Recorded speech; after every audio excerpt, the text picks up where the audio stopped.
Eh bien, bonjour à tous. Ravi de vous retrouver ce matin pour une nouvelle émission dans le tunnel par On Voice. Je vois qu'il y a des premières personnes qui sont déjà présentes. On va laisser tranquillement tout le monde arriver.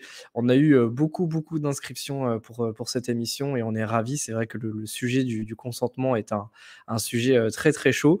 On le voit hein, chez nos clients notamment aussi. On a ce retour autour du consentement qui revient très régulièrement. Donc voilà, donc je suis ravi en tout cas de tous vous retrouver. Aujourd'hui, donc je suis avec Romain Gauthier, donc, qui est le CEO de Didomi, qui est une plateforme de gestion du consentement. Salut Romain. Bonjour Alexandre, merci de Tu m'accueillir. vas bien, Romain? Ça Bah va très écoute, bien. bon super, bah écoute, je suis ravi en tout cas de t'accueillir. Ça fait quelques semaines qu'on échange pour préparer cet événement et je suis vraiment content que tu aies accepté parce que bah, c'est vrai que ce sujet-là, comme je disais, ces derniers mois, il a beaucoup évolué, on en a beaucoup entendu parler. Et c'est vrai que si le RGPD est déjà plus de 3 ans, les lignes directrices de la CNIL en fait sont applicables depuis quelques mois. Et c'est vrai qu'il y a eu des derniers ajustements qui ont imposé du coup des nouvelles choses pour les marketeurs et pour les responsables e-commerce. Et donc, on aura l'occasion de revenir dessus. Qui fait que, bah voilà, conséquence importante, c'est qu'on a aujourd'hui moins de données, forcément, puisque beaucoup d'internautes refusent c'est ce consentement, donc cet accès à leur navigation notamment. Et évidemment, ça a des impacts sur les actions marketing. On en discutait tous les deux juste avant. C'est vrai que le métier de marketeur évolue beaucoup et devient de plus en plus challenging. Donc, c'est toujours intéressant, effectivement, de voir comment on peut justement s'adapter à ces nouvelles conditions. Et puis, l'idée, voilà, c'est ça la question, c'est dans ce contexte d'aujourd'hui, comment on peut récolter, gérer, optimiser cette récolte des consentements en respectant bien entendu les directives de la CNIL pour regagner tout simplement en information et ainsi obtenir des meilleures performances marketing. Donc, c'est ce qu'on va essayer de voir ensemble. Tranquillement, les gens vont arriver, mais ce que je te propose, Romain, c'est que tu te présentes un petit peu, que tu présentes Didomi pour les gens qui ne connaîtraient pas encore cette plateforme. Oui, merci Alexandre. Donc, merci à tous. Bienvenue pour cette session. On va essayer de la rendre intéressante et utile pour vous autres marketeurs. Effectivement, comme tu dis, le consentement, c'est un sujet assez épineux parce que ça bouleverse pas mal d'équilibre. Et donc, de ce point de vue, il y a beaucoup de choses à en retirer, je pense, en tant que marketeur. C'est une transformation qui peut aussi être bénéfique pour les organisations. On a un certain nombre de nos clients qui obtiennent de très bons résultats et qui sont aussi très contents de cette nouvelle étape qui leur permet de nouer une relation avec leurs utilisateurs qui est de nature un peu différente, qui est peut-être plus saine aussi. Donc voilà, je vais essayer de vous décrypter tous ces enjeux. Donc Didomi, nous, on est créé en 2017. On s'est spécialisé dès le premier jour sur cette question du consentement, qu'on élargit un petit peu à la notion de préférence aussi. Donc consentement étant l'objet juridique au sens RGPD, e-privacy, et la notion de préférence et peut-être ce qui va plus vous parler à vous, marketeurs, c'est qu'est-ce que mes utilisateurs préfèrent en fait, donc veulent que je leur offre comme expérience. Et je pense que les deux sont étroitement imbriqués. Donc nous, on a décidé de se concentrer sur ce sujet qui arrive aujourd'hui à tous les moments du parcours client, donc sur vos sites web, dans vos applications mobiles. On a des clients qui recueillent des consentements sur des télés connectées, dans des voitures connectées, en fait, partout où il y a Ok. des données personnelles, il y a cette question qui se pose, cette question du consentement, des choix que je vais offrir à mes clients. Donc on est une société française. Aujourd'hui, on est un peu plus de 150 dans l'équipe. On a la chance en France, alors c'est peut-être un peu paradoxal de le dire ça comme ça, mais on est assez en pointe sur ces questions par rapport au reste du monde, dans le sens où la CNIL s'est saisie très tôt de ces sujets. Elle a vraiment pris des positions, alors que parfois certains considèrent comme assez dures, mais qui vont quand même dans le sens de l'histoire. Donc nous, ça nous permet, marketeurs français, d'avoir finalement beaucoup de grains à moudre et beaucoup de retours d'expérience, beaucoup de capacité aussi à comprendre où est-ce que cette évolution va mener. Et donc je pense que ça, c'est un des bénéfices, je pense, indirects de cette révolution, c'est que la France est assez en pointe et teste finalement des versions assez dures de ces réglementations. Ce qui en retour permet voilà, de se forger une expérience intéressante, donc des chiffres, des taux de consentement qui sont vrais, donc qui ne sont pas basés sur des dark patterns ou autres procédés qu'on a pu imaginer dans les premières heures du RGPD. Ok. Voilà. Donc, Didomi en quelques mots, et donc on travaille avec des clients dans à peu près tous les secteurs aujourd'hui. On a historiquement une très forte présence chez les médias, publishers, parce que c'est eux qui ont été Forcément. les premiers Oui. impactés par cette notion de Bah consentement, oui. qui, eux, consentement égale revenu, en fait. Et je pense que c'est intéressant pour beaucoup d'e-commerçants, de retailers, d'avoir aussi cette idée-là en tête, cette équation qui est que de votre taux de consentement peuvent dépendre vos revenus, Tout à fait. que ce lien entre consentement et revenu est vraiment ce qui est critique, si on fait abstraction de tout le reste. Voilà, Très donc, bien. ravi d'être ici. Merci encore pour l'invitation, Alexandre. Bah, merci à toi, Romain. Franchement, je suis vraiment content que tu sois là parce que c'est vrai que ce sujet est tellement aussi. Je suis pas sûr qu'il soit forcément complexe, mais en tout cas, il nécessite une vraie connaissance pour essayer de jouer sur des petits détails. Je pense qu'on aura l'occasion d'y revenir après pour vraiment améliorer. Et je pense que tu nous montreras des choses qui vont nous expliquer concrètement comment on peut, en modifiant quelques éléments, on va pouvoir gagner en taux de consentement. Et comme tu le dis, derrière, forcément avoir plus de visibilité, donc plus de performance et pourquoi pas plus de revenus. Donc ça, c'est vraiment quelque chose qui nous intéresse beaucoup. Tu le disais, donc c'est vrai que ça, je l'avais lu aussi que la France était un des rares pays à avoir mis autant en place de barrières déjà sur cet aspect de vie privée. On aura l'occasion d'en revenir après. Mais si on revient un peu à la base, comment on peut définir donc cette gestion du consentement des cookies? On parle de quoi concrètement? À qui ça s'adresse? Et est-ce que tu peux nous rappeler un petit peu comment on en est arrivé là, en fait, tout simplement? Oui, bien sûr. Alors, moi, j'ai plutôt un discours assez positif sur cette question du consentement. Donc, Oui, ça. pour moi, l'enjeu quand même, c'est la protection de la vie privée des internautes. Donc, c'est un enjeu de Et ça, c'est protection. Donc, très fort. c'est une forme de service qu'on rend aussi aux internautes, qui manquait de toute évidence. La preuve, ça manquait tellement que on en est venu à faire des réglementations. Ce qui prouve que finalement quelque chose quelque part a dû déraper pour que le régulateur se saisisse d'un sujet avec des années et des années de travail derrière. Le RGPD, c'est un processus qui est d'une complexité infinie, hein, pour aligner 27 États européens sur un texte de protection des données. Je pense que peu de gens imaginent le travail que ça représente. Et on voit encore d'ailleurs, il y a certaines évolutions, certaines interprétations. Toute la jurisprudence RGPD prend énormément de temps, hein. Il y a beaucoup d'activistes de la privacy qui s'en plaignent de façon très vocale, le fait que le RGPD a du mal à être mis en place et respecté, que les autorités de protection des données ne sont pas assez agressives dans cette démarche de protection des données. Donc il faut vraiment, je pense, essayer d'avoir un discours assez objectif et plutôt positif, parce que je pense que la technologie était aussi d'une certaine façon allée très très loin, et l'idée d'hyper-personnalisation a engendré, on ne peut pas s'en cacher, beaucoup de dérives. Et donc, de ce point de vue, c'était probablement nécessaire de remettre un peu en question certaines pratiques. Et je pense qu'on est dans cette phase de transformation où on est en train de challenger un certain nombre de pratiques liées aux capacités de la technologie sous l'angle de la protection des internautes. Donc voilà, donc ça c'est peut-être un cadre un peu général. Je vais partager rapidement un slide pour adresser pour que chacun ait en tête, au fond, de quoi on parle. C'est-à-dire Oui, c'est important qu'on quel est le, comprenne quel est vraiment le voilà, le règlement cadre. derrière Ouais, ça, c'est quel est ça. le cadre, Mmh. et aussi que chacun comprenne que c'est pas encore complètement figé, dans le sens où il y a un règlement e-privacy qui est toujours en discussion et qui peut venir rebalancer la situation actuelle, enfin redistribuer les cartes. Mais aujourd'hui, et ce qui a donné lieu aux recommandations CNIL qui sont en place sur vos sites depuis le 1er avril, c'est deux choses. C'est le texte du RGPD qui définit le consentement dans son article 4, et donc c'est l'intersection du RGPD avec une directive e-privacy qui est assez ancienne, qui date de 2002 et qui avait donné lieu de la part de la CNIL à une première série d'interprétations qui date de 2013. Donc pour ceux qui sont très anciens, dès 2013, en fait, on a commencé à parler du consentement cookie parce que la CNIL a fourni un premier niveau d'interprétation sur cette directive e-privacy. Et donc, à l'époque, c'était très, très léger, en fait, dans le sens où il y avait peu de forces contraignantes. Ce que le RGPD a rajouté, c'est une menace de sanction qui fait peur et qui a fait bouger beaucoup d'organisations. La possibilité, in fine, d'avoir des amendes qui vont jusqu'à 4% du chiffre d'affaires global ou 20 millions d'euros. Donc des amendes assez significatives. Aujourd'hui, il suffit de regarder autour de soi, les entreprises qui ont reçu des amendes, c'est pas des e-commerçants français.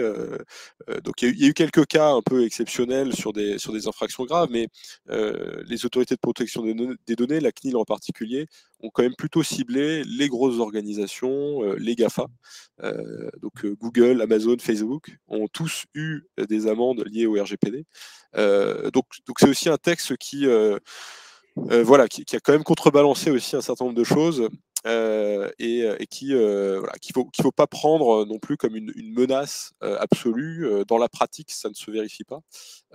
Et donc voilà, même si on en est encore au tout début de cette politique de sanctions, aujourd'hui, il faut être honnête, c'est pas une menace qui plane, c'est pas une épée de Damoclès qui plane au-dessus de vos têtes tous les jours.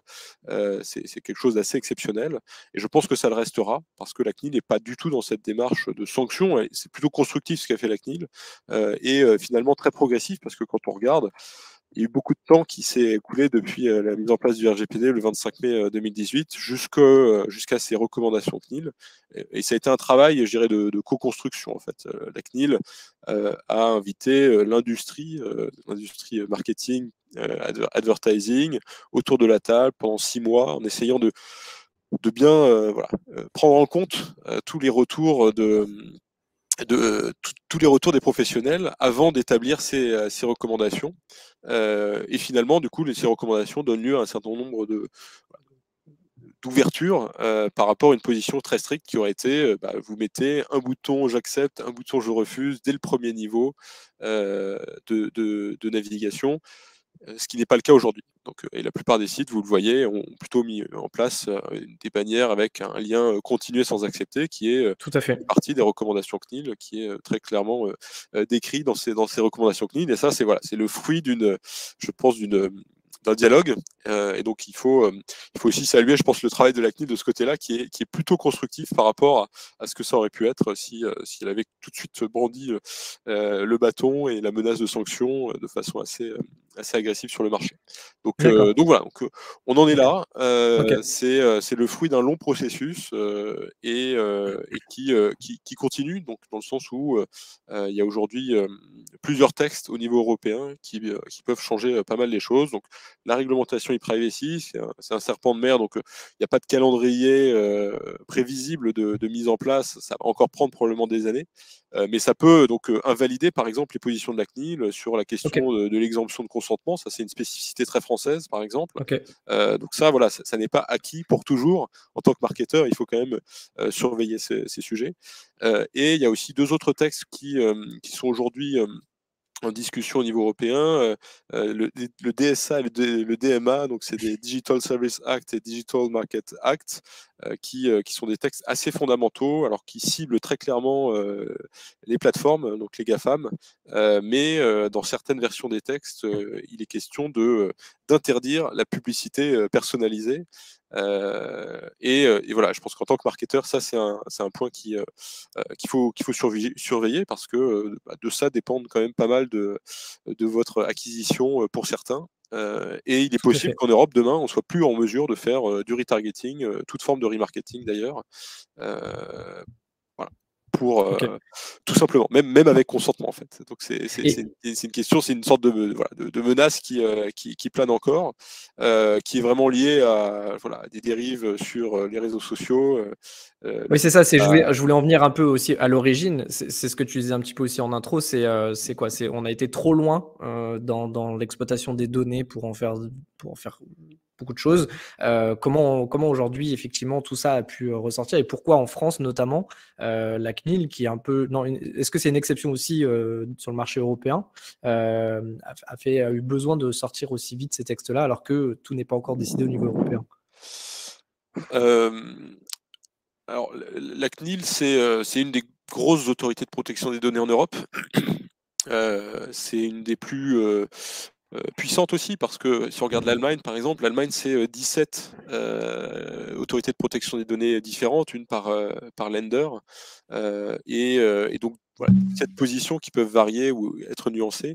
Là où nous, voilà, c'est notre État centralisé fait que la CNIL, c'est une seule autorité de protection des données pour la France, qui est un des pays les plus puissants en Europe, malgré tout. Et je pense qu'il y a un historique aussi autour de la protection des données qui est particulièrement présent en France. Donc c'est la loi informatique et liberté qui date de 78 et qui posait déjà tous les principes. Donc voilà, il y a une culture autour du respect de la vie privée qui est là depuis longtemps en France et qui explique aussi la position de la CNIL. On a aussi pas mal, je dirais, d'activistes de la protection des données en France, la Quadrature du Net, Oui. des organisations de protection des consommateurs qui sont assez actifs sur ces sujets. Et c'est heureux, enfin c'est un contre-pouvoir qui est important. Et donc, tout ça explique pourquoi la CNIL déjà a dû se positionner. C'est des enjeux un peu politiques, on va dire, qui ont fait que c'était un sujet sur lequel naturellement il y avait une place de leadership à prendre, et la CNIL s'en est saisie. Et je dirais, pour nous, c'est quand même un avantage, dans le sens où Oui, le ça nous fait permet d'être dans ouais, une position de leader, ça permet, voilà, des exemptions, des règles qui sont alors très dures pour certains, mais beaucoup moins dures qu'elles ne pourraient être si on appliquait strictement à la lettre le RGPD, ou si on écoutait strictement à la lettre certains activistes de la protection des données qui mènent un combat politique qui est pas de données personnelles qui doit circuler sur Internet, et voilà, l'anonymat pur et simple pour tout le monde. Quelles que soient les conditions de protection des données derrière. Donc voilà, c'est ça ce qui conduit à la situation actuelle. Il faut dire que la technologie elle est très loin, donc tout le monde a tous en tête le scandale Cambridge Analytica. Mais il y en a d'autres, hein. Récemment, c'est l'armée américaine qui se servait dans les données, dans le bitstream, donc c'est les données de publicité programmatique pour traquer sans mandat un certain nombre de personnes grâce aux positions GPS de leur téléphone mobile qui circulent intéressant. dans les bid requests publicitaires. Donc en Ok. fait, il y a quand même des gros problèmes avec Oui. le fait de faire circuler quasi sans contrôle l'intégralité de votre historique de navigation Internet dans le monde entier. Ça crée des gros problèmes. Et donc, c'est quand même plutôt sain que on ouvre le capot et qu'on regarde un petit peu ce qui s'y passe, et qu'on pose un certain nombre de garde-fous, parce que voilà, ça peut aller très loin. C'est aux États-Unis l'élection de Trump qui est quand même directement liée à la capacité de personnaliser la publicité sur Facebook et sur les réseaux sociaux en général. Donc voilà, il y a des enjeux quand même assez importants pour nos sociétés derrière cette question de la protection des données. Et donc c'est bien que, je dirais, on remette en question un certain nombre de pratiques et qu'on les encadre. La question étant toujours de trouver un bon équilibre, parce que voilà, tout n'est pas non plus à jeter dans l'idée de personnalisation. Il y a quand même des bénéfices tangibles pour les internautes. Et l'idée étant plutôt de construire ce monde d'après qui conciliera voilà, cette idée de contrôle remis dans les mains des internautes et cette idée de personnalisation permise par la technologie et les algorithmes très puissants aujourd'hui. Ok. Du coup, si on rentre maintenant un petit peu plus dans le concret, ce qui va le plus intéresser notre audience aujourd'hui, concrètement donc, qu'est-ce qu'on doit faire pour être en conformité? Qu'est-ce que doivent faire aujourd'hui les annonceurs? Là, on va vraiment se positionner sur les annonceurs, les retailers, les e-commerçants, parce que je pense que c'est globalement l'audience qui nous regarde aujourd'hui et qui regardera ce replay. Est-ce que tu peux nous dire, voilà, aujourd'hui, où est-ce qu'on en est par rapport effectivement aux recommandations de la CNIL? Qu'est-ce que je dois faire si je dois me mettre en conformité?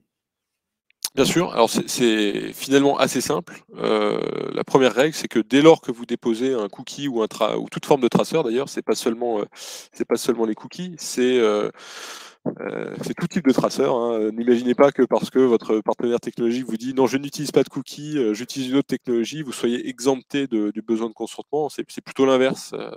Les cookies, au moins tout le monde comprend ce que c'est tangible, c'est visible dans le navigateur. Donc mais voilà, donc il faut collecter un consentement avant le dépôt ou la lecture de tout type de traceur.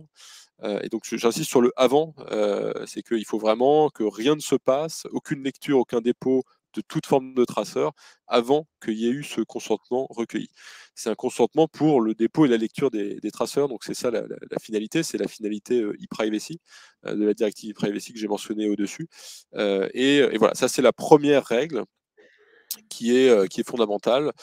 Donc avant tout dépôt ou lecture de traceur, demander le consentement. C'est là où intervient l'idée de CMP, Consent Management Platform, donc les technologies que Didomi ou d'autres peuvent vous proposer. C'est pour vous aider à mettre ça en place. Mais ce que ça veut dire concrètement, c'est que effectivement, souvent, la première chose qui va se charger sur votre site, ça va être cette question du consentement.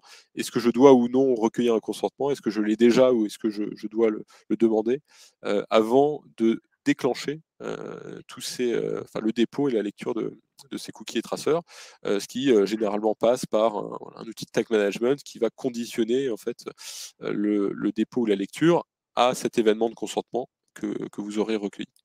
Donc ça, c'est le premier point. Et une fois que OK. vous comprenez ça, je pense que vous avez fait l'essentiel du chemin. Et après, on va rentrer dans toutes les nuances de comment recueillir ce consentement de C'est façon ça. Mmh. valable, Mmh. quels sont les enjeux aussi donc de performance, de SEO. Enfin, voilà, le recueil du consentement, ça pose beaucoup, beaucoup de questions. Et Et du coup, moi j'avais une question pour toi, Romain, par rapport à ça, c'est que j'accepte ou pas, en fait, j'ai l'impression qu'on me demande tout le temps, en fait, on me redemande sans cesse, en fait, mon consentement. Est-ce qu'il y a une règle du coup de conservation du consentement du refus? Parce qu'en gros, tu vois, j'ai des applis, je vais pas les citer, où je vais et si je refuse, je reviens quelques minutes après ou le lendemain et on me redemande, on me redemande, on me redemande. C'est quoi un peu la règle par rapport à ça? C'est un des éléments sur lesquels la CNIL a finalement été assez ouverte, voire permissive, dans le sens où la CNIL, dans ses recommandations, établit que le consentement devrait être recueilli pour une durée de 6 mois, D'accord. considérée comme équilibrée. Auparavant, je ne sais pas si vous vous souvenez, mais on parlait de 13 mois pour la durée d'un cookie. Et donc, grosso modo, le cookie qui servait à stocker le consentement avait une durée de 13 mois. Et donc, vous pouviez avoir un consentement valable pour 13 mois. On est passé à 6 mois dans les recommandations, mais surtout la CNIL laisse ouverte, ne tranche pas complètement la question de est-ce que le refus doit être de même durée que l'acceptation. Et donc c'est là où, en tant que marketeur, par exemple, il y a une sorte de problème un peu de conflit intérieur, parce qu'en tant qu'utilisateur, bien sûr, vous êtes tous dérangés par l'idée d'être dérangé constamment par une demande de consentement sur tous les sites, tout le temps. Et en tant que marketeur, en fait, vous comprenez assez vite que c'est un moyen d'obtenir un oui, parce qu'à Mmh. force, les gens Ils en ont marre. fatigués en ont marre, vont finir par dire oui pour mettre fin à ça. C'est OK. là où moi je pense qu'il faut être assez dur avec soi-même. Ça n'est pas du tout une solution que de Oui, de déséquilibrer le marketing. refus et Oui, l'acceptation. c'est ça. Je pense que ça vous dessert à plusieurs titres en tant que marketeur. Premier, parce que vos utilisateurs, finalement, c'est l'image qu'ils vont garder de vous, d'une C'est marque vrai. qui les harcèle jusqu'à ce que vous leur dites, en tant qu'utilisateur, vous lui disiez oui. Ça, voilà, c'est quand même quelque chose qui risque de s'imprimer chez eux. Et surtout, je pense que c'est pas une position qui va tenir très longtemps, dans le sens OK. où si tout le monde fait ça, de toute Oui, à un moment évidence, donné. la CNIL Mmh. va s'en servir comme prétexte pour durcir beaucoup plus les Bon, règles. juste OK. Et peut-être que voilà, on sera sur des règles encore plus dures que celles qui existent aujourd'hui.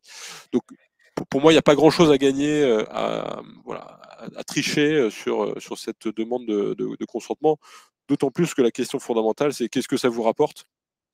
Et c'est là où je pense qu'on y arrivera, mais il y a beaucoup à dire, dans le sens où voilà, c'est pas parce que vous avez un taux de consentement à 75% que c'est la fin du monde et que votre business s'arrête. Parfois, c'est le contraire qui peut se passer. Euh, mais voilà, en tant que CMP, nous, donc on va déposer le statut de consentement dans un cookie first party et dont la durée dépendra de la configuration de votre CMP. OK, et justement tu l'évoquais sur, le fait que, la CNIL pourrait, durcir en fonction des pratiques. Justement par rapport à ça, donc la CNIL évidemment, observe tout ce qui se passe. Hem, Est-ce que, moi je dois, si demain j'ai un site e-commerce et que donc je mets en place, cette politique, de gestion de consentement, est-ce que je dois prouver à la CNIL, tous les mois? Est-ce que je dois lui envoyer quelque chose? Comment ça fonctionne par rapport à ça? Oui, bien Comment je sûr. comment En je le fait, prouve? Comment je le un prouve? un consentement pour être valable doit être, doit respecter un certain nombre de critères. D'accord. Et c'est là où, voilà, où sur certains critères, la CNIL est très claire, sur d'autres laisse un peu plus de flou, voire voilà, un peu d'ambivalence sur certains, comme sur la question du refus de consentement, où ça aurait été très simple de mettre dans les recommandations, le refus doit être exactement symétrique à l'acceptation en termes de durée, et voilà, le débat aurait été tranché.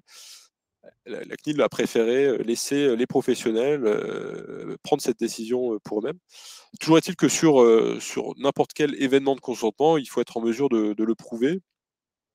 Si la CNIL vient vous contrôler, elle va vouloir contrôler la configuration de votre CMP. Et donc nous, en tant que CMP, on a des modules qui vous permettent d'apporter la preuve, donc voilà, de prouver que tel jour à telle heure, il y avait telle configuration sur votre site. Euh, et, euh, et donc voilà, c'est une des fonctionnalités finalement de n'importe quel CMP qui se respecte, que de pouvoir apporter cette preuve-là en cas de contrôle. La preuve individuelle de consentement au cookie est plus complexe, parce que quand vous effacez vos cookies, il n'y a plus de capacité de vous reconnaître dans la base de données de consentement qu'on va stocker pour nos clients. Et c'est très bien, enfin voilà, c'est là où vous êtes aussi protégé. Euh, mais, euh, mais voilà, en tant qu'internaute, si vous regardez dans la CMP d'Idomi par exemple, vous avez un ID que vous pouvez retrouver, que vous pouvez nous envoyer, sur lequel on peut vous proposer cette historique de consentement. Donc à chaque fois qu'on a vu et qu'on a recueilli un consentement auprès de votre navigateur. OK. Je vois qu'on a des premières questions. Ce que je te propose, Romain, c'est qu'on les pose à la fin. Donc, n'hésitez pas. Merci à Rémi et Jérémy pour vos questions. On va y répondre à la fin. Il y aura un temps justement de questions-réponses. Voilà, donc on gardera un petit temps par rapport à ça, mais n'hésitez pas aussi tous les autres hein, à poser toutes vos questions. C'est hyper intéressant ce que nous raconte Romain. Donc voilà, utilisez l'onglet effectivement questions ou chat et à la fin je reposerai toutes ces questions-là. Donc, ok, donc c'est vrai que c'est un point qui est assez important. Est-ce qu'aujourd'hui, il est indispensable d'utiliser une CMP pour gérer les consentements des internautes? Est-ce qu'on a d'autres moyens ou est-ce que c'est le seul moyen de le faire? Est-ce qu'on a d'autres moyens pour gérer les consentements des internautes? Oui, ouais, que d'utiliser une CMP. Bien sûr, alors il n'y a aucune Ok, obligation à utiliser d'accord, une CMP, hein, et d'ailleurs, d'accord, c'est assez amusant quand on refait l'historique. Il y a beaucoup de clients qui ont construit ça eux-mêmes, donc qui ont d'accord, fait une CMP maison. Donc au fond, les gens se disent bon, je vais faire une jolie bannière. Et en fait, le métier de CMP, c'est pas que la partie bien sûr, visuelle qui sûr. est importante. Il y a beaucoup d'enjeux techniques derrière. C'est comment est-ce que je m'intègre à Google. Donc, par exemple, Google a créé un dispositif qui qui permet d'envoyer de façon cohérente des signaux de consentement à Google, qu'on appelle Google Consent Mode. Mais c'est aussi, si vous faites de la publicité programmatique, par exemple, le TCF, Transparency and Consent Framework, qui est un cadre, un standard de distribution du consentement dans tout l'écosystème publicitaire, sur lequel il y a beaucoup de règles à appliquer. Donc, le métier de la CMP, en fait, c'est plutôt de vous simplifier la vie sur tous ces aspects-là, Très bien. et au-delà de ça, de vous permettre d'obtenir directement des configurations qui sont satisfaisantes. Par exemple, il y a beaucoup de fonctionnalités d'une CMP qu'on vient de couvrir là. Donc, c'est pouvoir paramétrer la fréquence à laquelle je vais demander mes consentements, la durée de ces consentements, pouvoir par exemple, si vous opérez dans plusieurs pays, avoir des politiques de recueil du consentement qui soient adaptées à la réalité locale. Donc ça, c'est une option qui est offerte par n'importe quel CMP. Donc voilà, c'est toutes ces fonctionnalités sur D'accord. lesquelles les CMP peuvent vous rendre service. Si vous avez un site très simple, peu de cookies, et que vous aimez coder, c'est tout à fait quelque chose que vous pouvez gérer vous-même.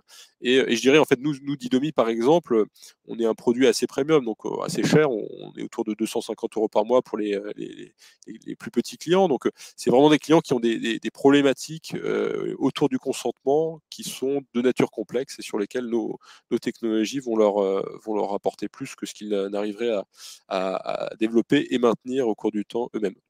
D'accord. Et chez qui aussi l'enjeu est si fort autour de cette Bien sûr, problématique-là c'est que l'enjeu, voilà. et le C'est ça. consentement et revenu. Hein, c'est comment est-ce que D'accord. les deux sont liés pour moi en tant qu'e-commerçant. Et je pense que c'est une question critique, et d'ailleurs sur laquelle on a, je pense, encore aujourd'hui peu de recul, parce que il n'est pas dit que même si vous avez un taux de consentement assez faible, vos revenus ne se maintiennent pas. Dans le sens où ce qu'on entend beaucoup, c'est j'ai un taux de consentement autour de 75%, j'ai perdu 25% de mon trafic.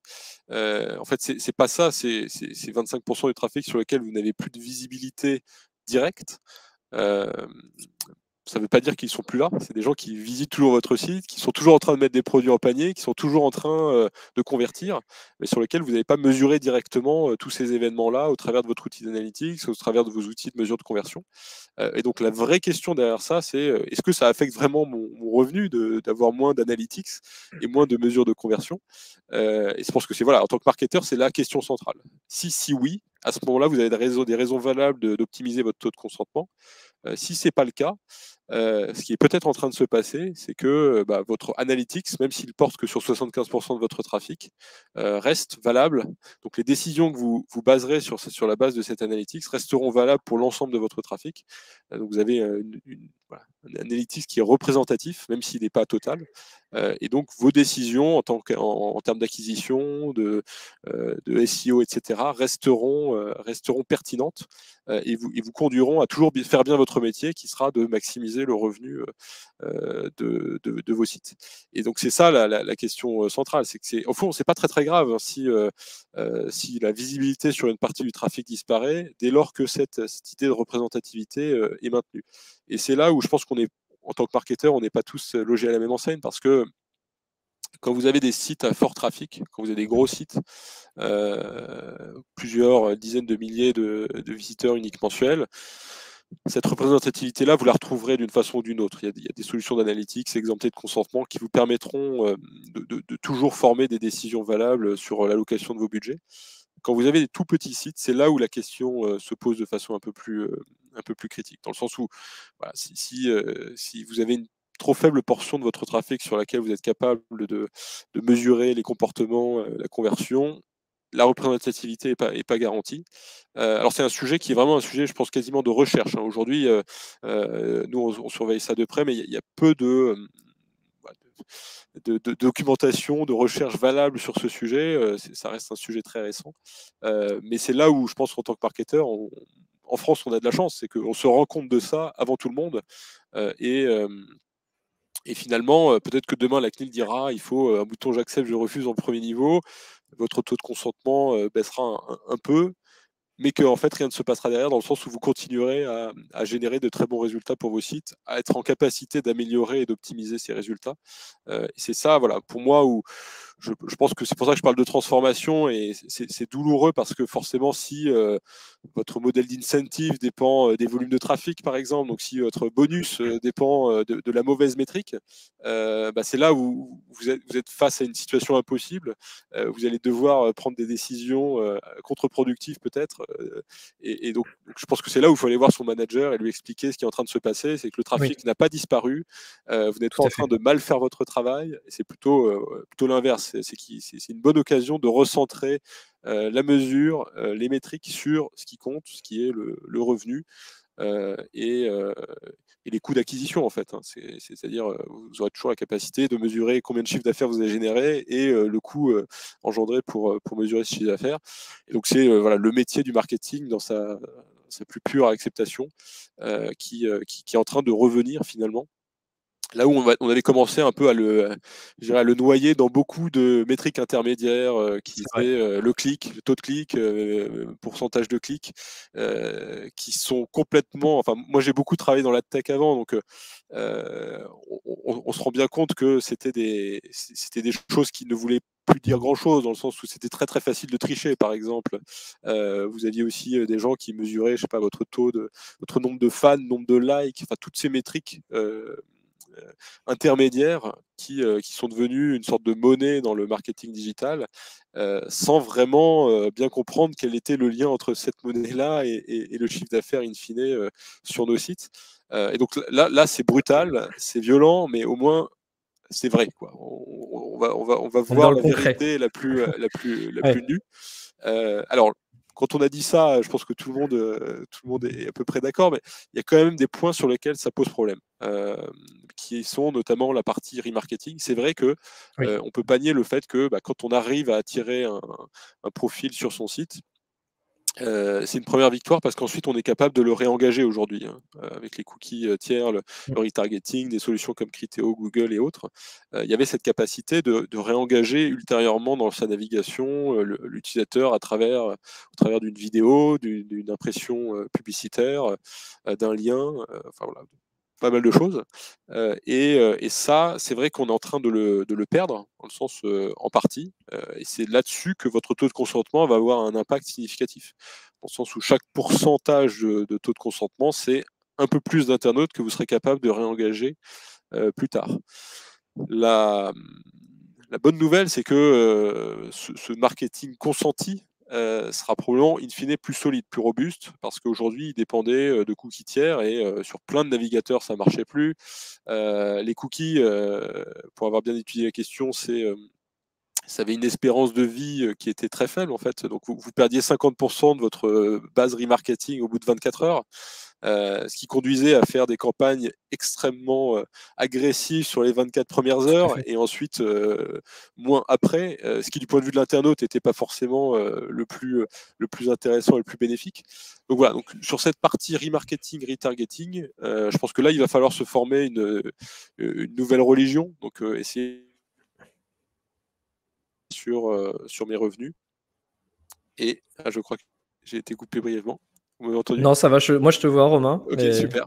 Non, c'est bon, il y a une petite coupure, c'est pas grave. Donc sur la partie, voilà, sur cette partie remarketing, il y a des choses enfin, voilà, il va falloir se forger de nouvelles bases solides. Et effectivement, c'est là où, au fur et à mesure du temps, il va falloir essayer de regagner la confiance de ces internautes pour regagner des points en termes de taux de consentement. Et justement, donc, il y a une question là de Rémi que je vais prendre maintenant, parce que ça va partir, on va évoluer encore un peu plus dans notre analyse et notre échange. C'est justement par rapport aux bonnes pratiques et aux conseils que tu pourrais donner aujourd'hui aux e-commerçants notamment. Qu'est-ce que tu vois un petit peu aujourd'hui chez tes clients e-commerçants en termes de taux de consentement moyen, en termes voilà, d'incidence en tout cas pour eux à ce niveau-là? Qu'est-ce que tu peux nous donner un petit peu en termes de chiffres, de data par rapport à tout ça? Oui, alors j'ai partagé mon écran. Oui, Je vais vous montrer. Alors, c'est des chiffres qui sont sur les 3 derniers mois, super. par industrie. Donc voilà, nous, Didomi, maintenant, on a des clients dans pas mal d'industries, donc on peut dégager ce genre de tableau. Donc il y a plusieurs choses à dire. C'est déjà, de quoi on parle? Qu'est-ce que c'est que le taux de consentement? Et ça, c'est un point qui est vraiment très important à comprendre. Mais comme ce que j'ai expliqué avant, c'est qu'il ne faudrait pas commencer à forger des décisions sur des mesures qu'on ne comprend pas vraiment bien en tant Tout que à fait. marketeur. Donc voilà, je vous invite vraiment à vous pencher sur cette question du taux de consentement, notamment parce qu'il varie beaucoup en fonction des CMP et de qu'est-ce que les CMP vont mesurer. Est-ce qu'elles le basent sur le nombre de pages vues, par exemple, ou par rapport à des visiteurs uniques. Et donc, déjà, la notion de visiteur unique implique une forme de cookie. Donc, on va déjà introduire des biais, en fait, dans la notion de mesure. Bref, ça, je pense que ça pourrait faire l'objet d'un webinaire complet. Qu'est-ce que c'est Sur qu'est-ce que le taux de le consentement? taux de consentement? Mais voilà. Donc, nous, on a des parties pris sur cette question-là. Si ça vous intéresse, on a beaucoup de documentation autour de ça sur notre site. Et voilà ce qu'on observe, nous, de notre côté. Donc, ce qu'il faut dire, c'est que le taux de consentement, donc le nombre de gens qui vont dire oui sur le nombre de pages vues sur lesquelles les gens auront dit oui au consentement cookie sur l'ensemble des pages vues, il commence à se stabiliser entre 75 et 80%, un peu moins pour certaines industries. Plus on va vers le B2B, plus le taux de consentement a tendance à se tasser. Mais on a quand même quelque chose d'assez voilà, homogène sur l'ensemble des industries. Donc, ce n'est pas des variations qui sont très significatives en termes de taux de consentement finalement. Après, il y a une autre métrique qui nous semble fondamentale, c'est le bounce rate. Donc, c'est les gens qui quittent la notice sans faire de choix pour caricaturer. Et c'est là où Mmh. on a des variations très importantes par industrie qui sont vraiment liées voilà, que vient faire cet internaute sur votre site, quel est son degré d'engagement, enfin, voilà, quel est son niveau de maturité, est-ce qu'il est là par accident, est-ce qu'il est là voilà, à l'insu de son plein gré. Donc c'est tout ça qui va en fait avoir un effet assez important sur, au fond, le nombre de gens que vous allez pouvoir toucher après consentement sur vos sites. Donc c'est quelque chose qui se mesure et il y a vraiment des variations de site à site. Et voilà, sur chacun chacun de nos clients, on va faire cet exercice de déjà mesurer sur un temps suffisamment représentatif pour avoir une idée vraie de c'est quoi votre seuil de départ en termes de taux de consentement. Et après, est-ce que ça vaut la peine d'optimiser, dans le sens où est-ce que finalement vos revenus dépendent d'une Oui. façon ou d'une autre de ce consentement. Si vous ne faites pas de remarketing, par exemple, je pense qu'il n'y a pas beaucoup de capacités d'optimisation, je dirais, qui vont générer de façon tangible des revenus.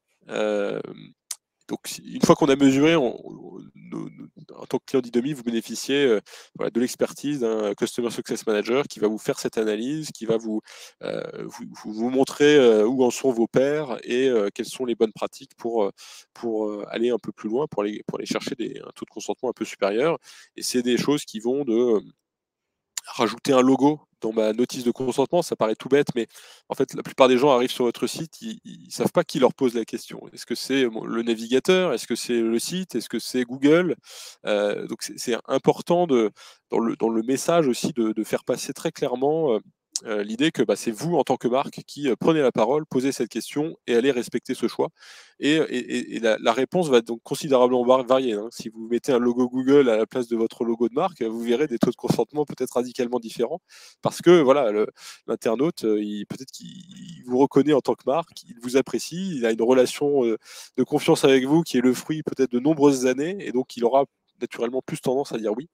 Et donc on a vraiment observé, rajouter un logo, donc la capacité de personnaliser le message de consentement a un effet direct sur le taux de consentement. C'est vrai que j'allais te poser la question si la notion de marque, du coup, avait un enjeu, mais évidemment, puisque si les gens connaissent la marque, ont confiance, et la connaissent comme tu le dis, là, de rajouter cet aspect effectivement logo, tout de suite on se dit: «OK, c'est la marque, je la connais, j'ai confiance en elle, je sais qu'elle va pas faire n'importe quoi, donc je vais peut-être avoir plus de facilité à donner mon consentement». Exactement. Ce qu'il faut bien avoir en tête, c'est que pour l'immense majorité des gens, je dirais peut-être 95% des internautes, un cookie n'a aucun sens, Oui, le c'est RGPD vrai, n'a aucun sens. c'est vrai. Et donc il faut jamais perdre de vue que c'est très important d'être très clair dans ce qu'on demande, le plus clair possible, en tenant compte notamment des contraintes réglementaires, mais il faut qu'il y ait un message visuellement qui passe très vite, et de ça va dépendre aussi beaucoup vos taux de consentement. Après, donc les internautes, C'est un bon ils tips, s'éduquent. c'est un bon tips, Romain, c'est un très bon tips que tu as donné, je trouve. Voilà, non mais c'est simple, mais Oui, c'est mais il généralement faut les y choses les plus penser. simples qui sont les plus efficaces. Moi, je le vois Et rarement, hein. Enfin, personnellement, je vois rarement un logo, dans cette fenêtre effectivement, qui me demande mon consentement. C'est extrêmement rare, hein. Oui, mais c'est là où je dis on en est encore au tout début Évidemment. de tout ça. Il y a beaucoup, beaucoup de choses à imaginer. Après, voilà, ça c'est vraiment quelque chose de très simple, mais par exemple, on pourrait aussi se demander pourquoi demander le consentement dès l'atterrissage de façon intrusive sur tous les sites. Quel est le bénéfice en tant que marketeur que je retire d'interrompre immédiatement la navigation de mon internaute dès la première page? C'est vrai. Le bénéfice principal, c'est que je vais avoir de l'analytics sur ma première page, et pour beaucoup, c'est critique parce que en fait, il y a pas mal de bounce après cette page-là. Donc, si Oui. on veut récupérer l'origine de cet internaute, d'où il vient, ça va être essentiel.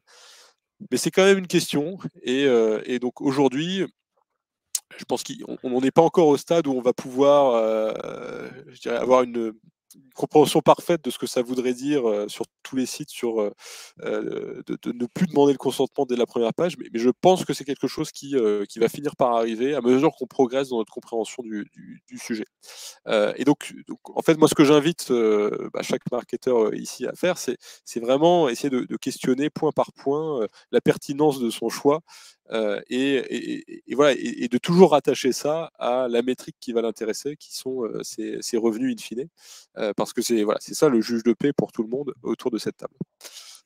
Est-ce que tu as, d'autres, bons conseils comme tu viens de nous donner là, je sais pas au niveau peut-être de la formulation, du scénarisation, voilà un petit peu des petits éléments comme ça là que tu pourrais nous donner? Je vois qu'on a plusieurs questions aussi là qui arrivent donc ça c'est très intéressant, on y reviendra après. Oui, bah, dans les conseils, je pense que un des principaux déterminants du taux de consentement, c'est le format.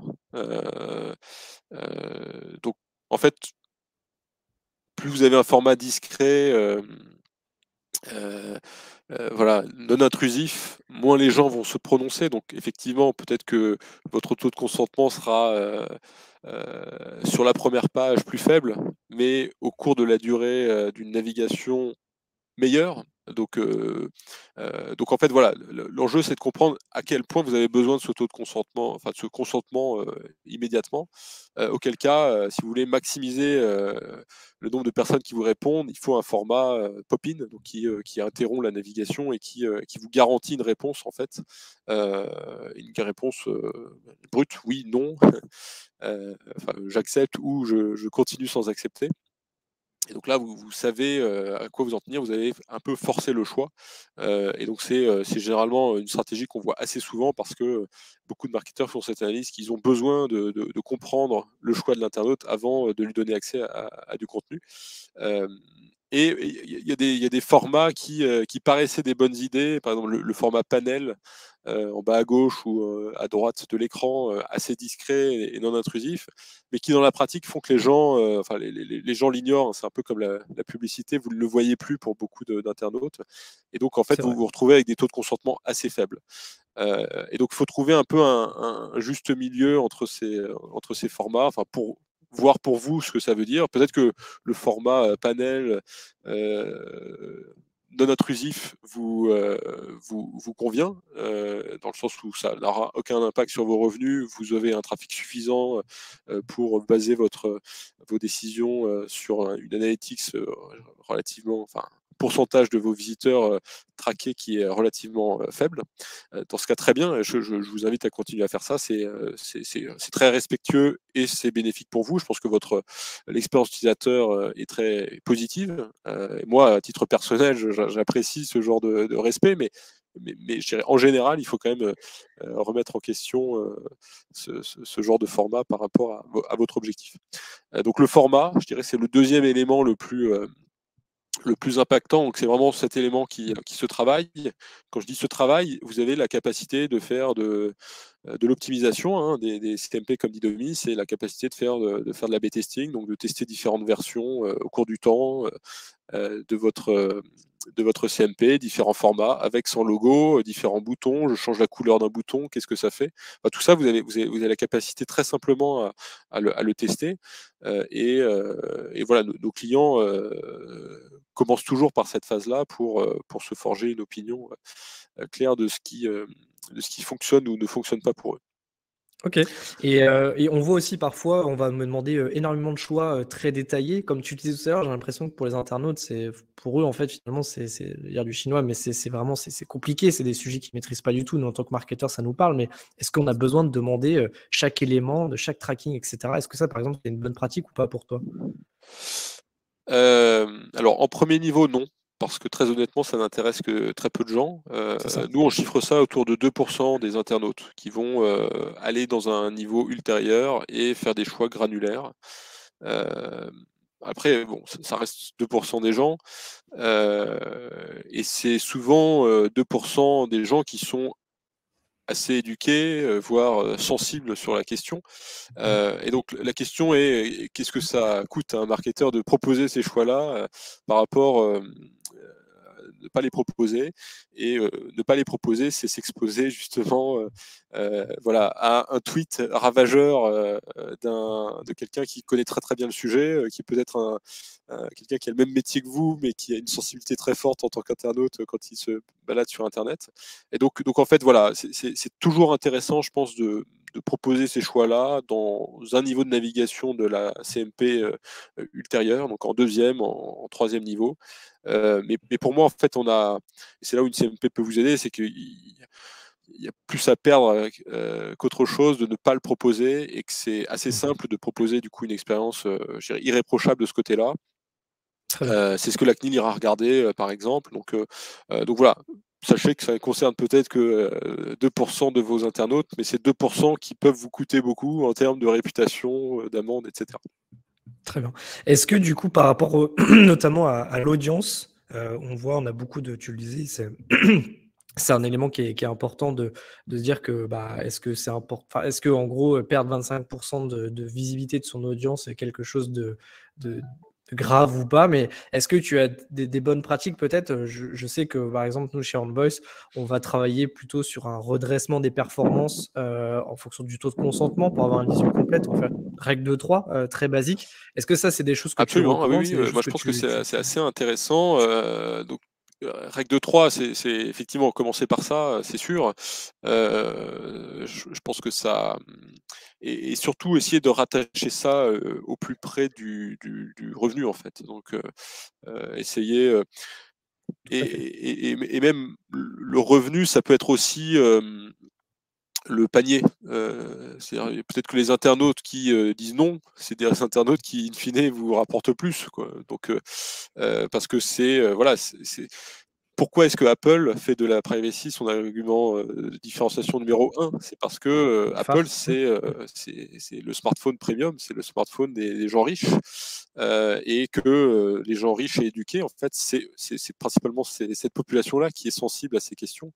Donc voilà, en tant que marketeur, je pense qu'il faut avoir bien ça en tête. C'est un segment de la population pour qui c'est important et qui peut vous récompenser aussi de respecter leur vie privée. C'est pas forcément qu'au détriment de vos performances. Donc voilà, je pense qu'il faut vraiment raisonner en tant que marketeur. Il y a différents segments de votre audience. Certains segments vont être hypersensibles à la question de la protection des données et notamment aux cookies. Donc ne trichez pas avec eux, il y a énormément à perdre.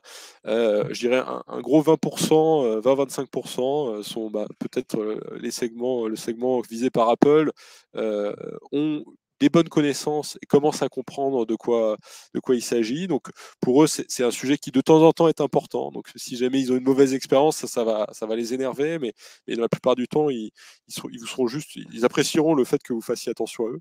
Et puis voilà, il y a 70% des gens pour qui ça passe au-dessus de la tête aujourd'hui. Et Et peut-être que ça demain, restera comme ça demain. On n'en sait rien. Moi, je pense que c'est quand même un sujet qui est important, qui évolue. Oui, c'est qui ça. évolue. Il y avait une forme d'éducation qui est en train de se mettre en place. Et Tout à fait. voilà, il faut l'avoir en tête. C'est comme ça qu'il faut surveiller, je pense, son audience aujourd'hui. C'est vrai que c'était une des questions sur lesquelles je voulais terminer avant qu'on passe aux questions-réponses là, des personnes qui sont présentes. Nous, on ressent en tout cas chez Handvoice que le sujet de la responsabilité, donc forcément des enjeux liés au respect de la vie privée, à la fois des internautes, mais aussi forcément de ses clients, est hyper importante. C'est quelque chose aussi que tu ressens, quelque chose qui a évolué aussi avec le Covid ces derniers mois. Est-ce que tu sens chez Didomi qu'il y a un intérêt de plus en plus fort pour ces sujets-là et chez tes clients et que du coup, ça va aussi forcément, pour moi en tout cas, j'ai l'impression que les gens, encore une fois, vont avoir de plus en plus conscience de tout ça. Est-ce que c'est quelque chose que tu observes aussi, cette notion de responsabilité au sein des marques et donc forcément l'enjeu du consentement, l'enjeu de le respect de la vie privée devient aujourd'hui capital? Oui, je pense que Plus qu'une sanction de la CNIL en fait, non, hein, bien c'est ça que sûr, je mais veux je dire pense en qu'en tant gros. que marketeur, on avait toujours ce conflit intérieur qui est un marketeur, c'est quelqu'un qui est un expert sur les technologies de marketing digital, mais c'est aussi un internaute expert, hein. Donc, et en tant qu'internaute, ce que vous voyez en tant que voilà, était très très différent de ce que vous mettiez en place en tant que marketeur. Donc il y avait cette forme de conflit intérieur qui est que voilà, parfois vous étiez poussé à faire des choses que vous n'aimiez pas en tant qu'internaute.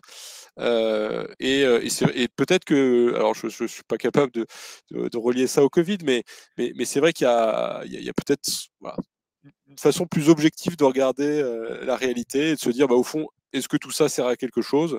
Et je pense que quand on tire le fil, quand on déroule la bobine, on se rend bien compte que voilà, il y a beaucoup de sujets sur lesquels on se racontait des histoires. Et donc, Donc le Covid aide voilà, à remettre un certain nombre de choses à plat. Et ça, pour moi, c'est très bénéfique. Je pense que tout le monde s'en portera mieux.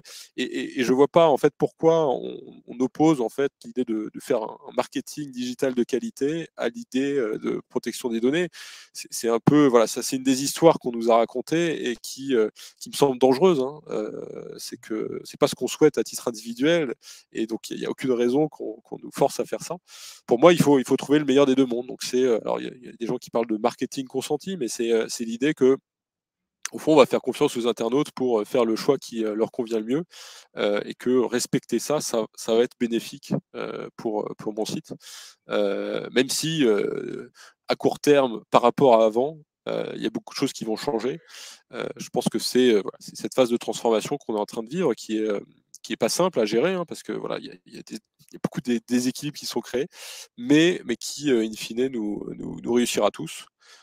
Et voilà, et peut-être amènera encore plus de capacité à faire un marketing intéressant. Donc, je vois que dans les questions, il y avait possibilité de recibler des cohortes, donc toute cette notion de cohorte. Je pense que la technologie aussi, du coup, va ouvrir un champ de recherche sur comment est-ce qu'on fait du marketing digital sans données personnelles et pourquoi ne pas investir autant d'efforts sur ce sujet-là que sur les capacités d'hyper-personnalisation et de targeting via le programmatique. Donc pour moi, il y a aussi un champ d'opportunités assez important qui va s'ouvrir.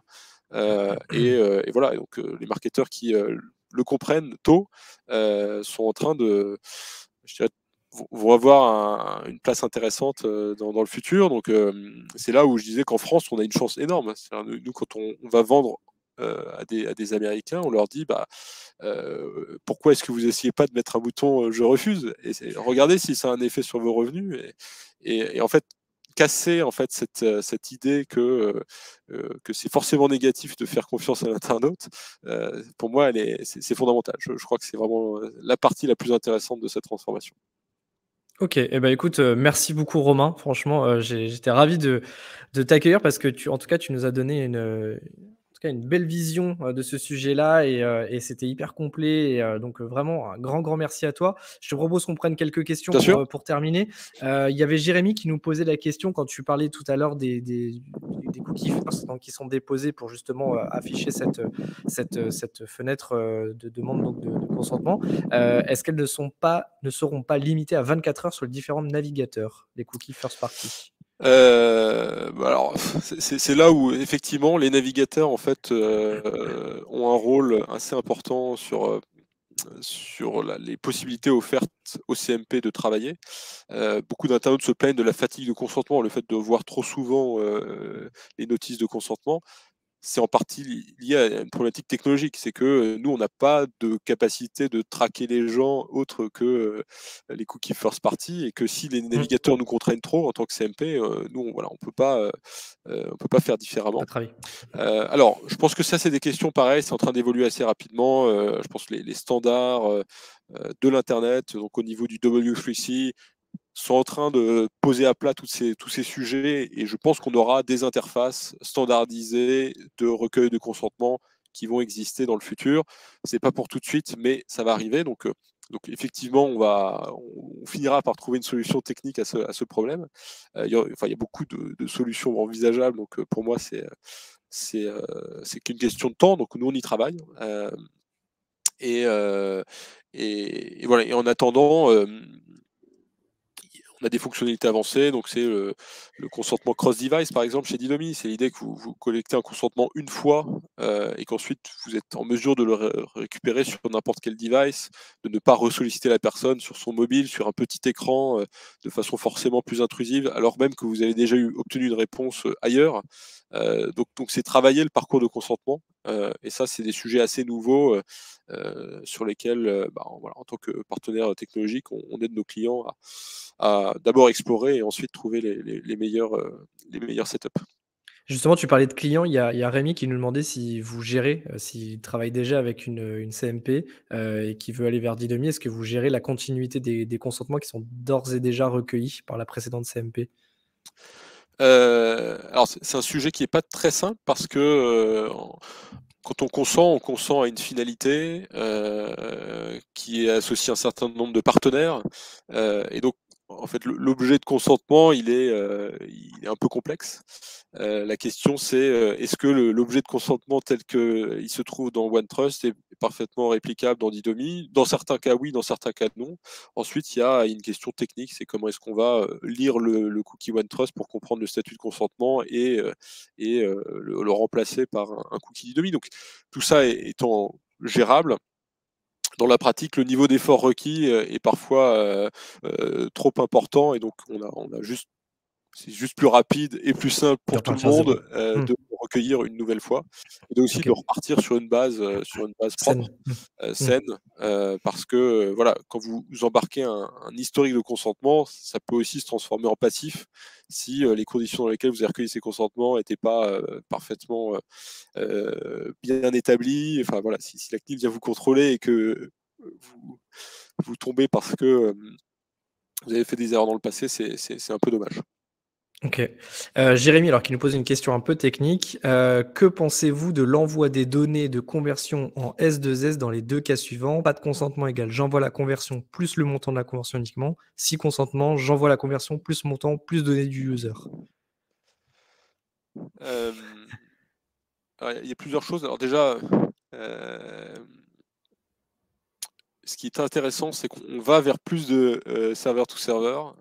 Donc je Mmh. pense qu'il y a de moins en moins de choses, de logique qui vont s'exécuter dans le navigateur, voire même dans le device, et de plus en plus en back-end. C'est vraiment le sens de l'histoire. Et donc effectivement, je pense qu'in fine, votre travail va être de configurer en serveur to serveur toutes ces logiques-là. Pour moi, en fait, j'envoie la conversion. Si c'est juste il y a une conversion, oui, aucun problème. En fait, pour pouvoir associer cette conversion à un individu, ça, pour moi, ça nécessite forcément un consentement, en fait. C'est-à-dire, si c'est juste envoyer des agrégats, aucun problème. Je dirais, la question se pose même pas. Enfin, il y a pas de données personnelles dans l'histoire. C'est tout à fait, c'est très simple à gérer. Par contre, s'il s'agit d'associer un log de conversion à un individu, enfin, sous n'importe quel identifiant que ce soit, là, il y a forcément quelque part un besoin de recueillir un consentement avant de faire ça. Mmh. OK. C'est là la question, c'est qu'une conversion et un montant de conversion, si vous envoyez juste un fichier Excel avec 2 colonnes, conversion tel jour à telle heure avec tel montant, aucun problème. Si vous envoyez le même fichier Excel à 3 colonnes avec un ID dans la dernière colonne, là, le fait que vous ayez cet ID-là, que votre partenaire y accède, le lise et le rattache à un ID lui aussi, ça c'est de la donnée personnelle, et donc il y a forcément un traitement de données personnelles qui nécessite une base légale, et très vraisemblablement ça va être soumis à consentement. OK. Thomas qui a 2 questions, je pense, vraiment liées au trafic. C'est est-ce on peut récupérer le taux de consentement par source de trafic, SIA, SEO, social? Et l'autre question aussi, c'est est-ce qu'il existe des solutions pour, CNIL compliant pour récupérer ce fameux trafic, hormis la règle de 3 donc on a évoqué tout à l'heure? Alors, récupérer le taux de consentement par source de trafic, oui, c'est possible. C'est pas, enfin, c'est pas forcément simple, mais c'est possible. Donc, dans le sens où nous, tous les événements de consentement en tant que client d'Idomi, vous y avez accès. Donc, vous pouvez très simplement bah, les recouper avec d'autres données issues de votre analytics. Bon, voilà, c'est pas sur étagère, et je vais pas non plus survendre la solution. Donc, Mmh. mais certains de nos clients le font. Sur la question de Autre outil pour récupérer le trafic, alors en France, ce que je disais, c'est qu'on a une exemption sur un certain nombre d'outils d'analytics, donc oui. exemption de consentement, AT Internet par exemple, Xiti, mais d'autres aussi. Et donc en fait, oui, vous pouvez utiliser un outil d'analytics alternatif pour tout le trafic non consenti. Ça peut être une option. En fait, vous exécutez cet outil analytics alternatif et dès lors que vous avez le consentement, vous pouvez lancer GA par exemple, ou alors remplacer GA par un outil qui ne nécessite pas le consentement, c'est aussi une option. Donc effectivement, sur le marché, il y a des solutions d'analytics qui ne nécessitent pas le consentement en France, donc ne pas hésiter à regarder de plus près le bénéfice qu'elle pourrait vous apporter effectivement. Très bien. Et dernière question de Lucas et on s'arrêtera là, c'est est-ce qu'on peut utiliser l'opt-in passif, donc précoché, pour obtenir le consentement? Non, ça c'est pas Non. possible. Il y a même une D'accord. jurisprudence, Planète 49 en Allemagne qui a clairement dit que non. Donc non, non, un consentement pour être valable, doit être libre et donc tout précochage, va enlever la validité du consentement, donc c'est plutôt une mauvaise idée de faire ça maintenant. D'accord. Bon, et bah, écoute, merci encore une fois, Romain. Je vois que voilà, est-ce qu'il y avait, non merci, OK, super. Bah, merci à vous, Jérémy et Thomas en tout cas pour vos questions et aussi Rémi. Ça c'était très sympa de votre part de partager aussi vos besoins et vos ressentis par rapport à tout ça. Romain, encore une fois, un grand merci. Où est-ce qu'on peut, retrouver, bah, Didomi j'imagine, hein, son site internet, il y a toutes Didomi.io, les alors infos, c'est tous vrai les qu'on a contenus? Ouais. produit beaucoup de contenu autour de Oui. des questions du consentement, donc n'hésitez pas, hein, voilà, il y a tout tout ce que j'ai dit aujourd'hui se trouve en format beaucoup plus détaillé notamment sur la partie blog de notre site.